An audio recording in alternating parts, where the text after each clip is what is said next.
All right, today we're going to talk about what to bring to one of our scoped carbine courses. We have a pretty good list online of what to bring, and once you register for the class, you'll get an email with that list as well, but inevitably somebody shows up and they're missing something. So one of the most important things that you need to bring is match ammunition. 77 grain or 75 grain if you're shooting a 5.56 or 223. AAC ammunition has been the most affordable.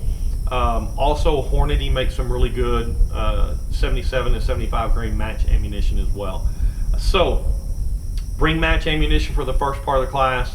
The last half of day 2, you can shoot 55 grain full metal jacket because we're shooting 50 yards and in for our CQB work. So let's go through quickly what you're going to need on your rifle. You need a magnified optic on a quality rifle.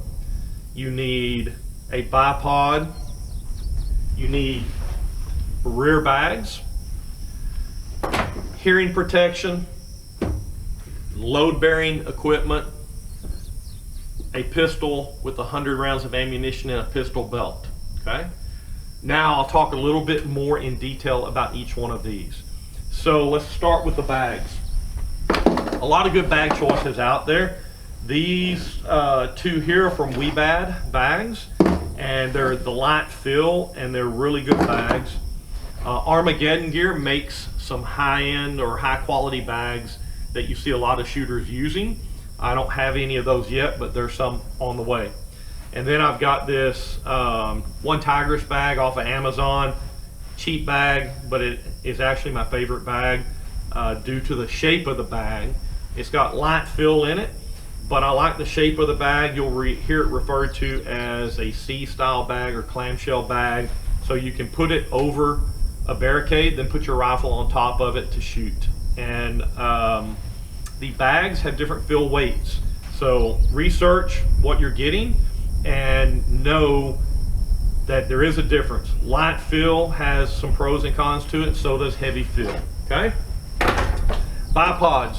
This is a Magpul bipod.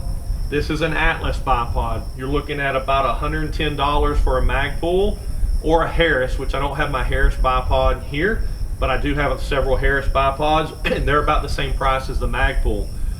The Atlas bipod is this one here, somewhere around 225 bucks.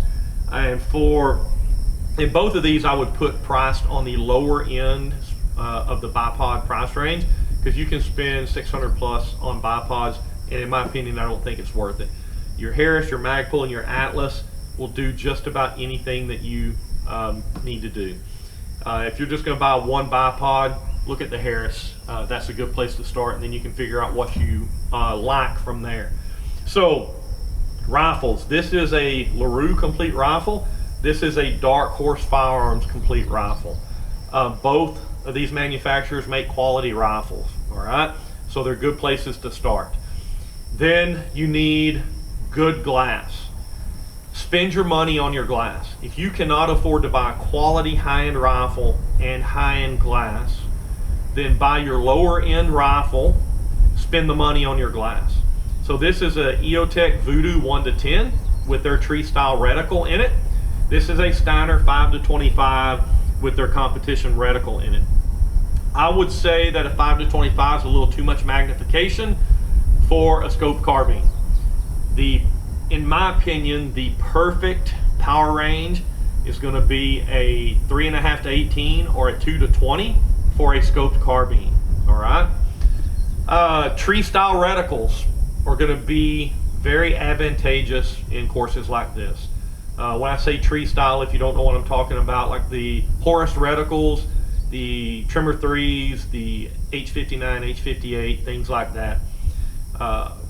EOTech has their own tree style reticle in here, and I really like this setup, this optic.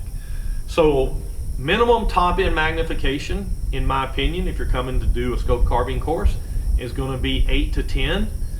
Anything less than that, students typically struggle once we get out to 400 to 500 yards. The guys that are running 1 to 6s and 1 to 4s just have a difficult time spotting their own impacts and holding for wind or elevation at those distances. All right. You don't have to have a suppressor, but suppressors are nice. If you have one, great, bring it. It makes it more enjoyable for everybody in the class because we got a little bit of echo here under this roof. You don't have to have a light, but what you do need is some type of backup sights, either irons or red dots, especially if you're not running an LPVO. If you're running a 3 to 18 or 2 to 20, you need some sort of backup sights. Red dot at 12 o'clock or red dot at 45 degrees works great, or irons, whatever you choose, because we will use those on day 2 of the course. You also need, talked about earlier, your load bearing gear.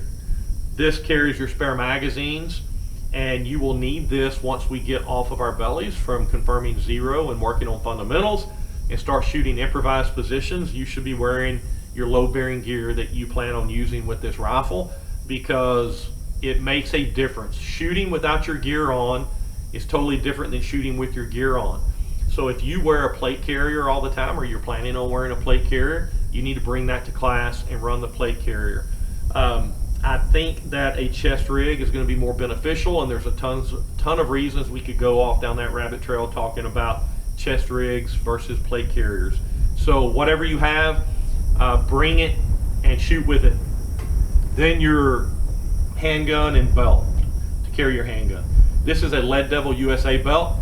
I've been using this product for probably going on 3 years now, and I got turned on to it by a friend of mine. He gave me a belt, and I liked it so much I reached out to Lead Devil, and they sent me a few more belts.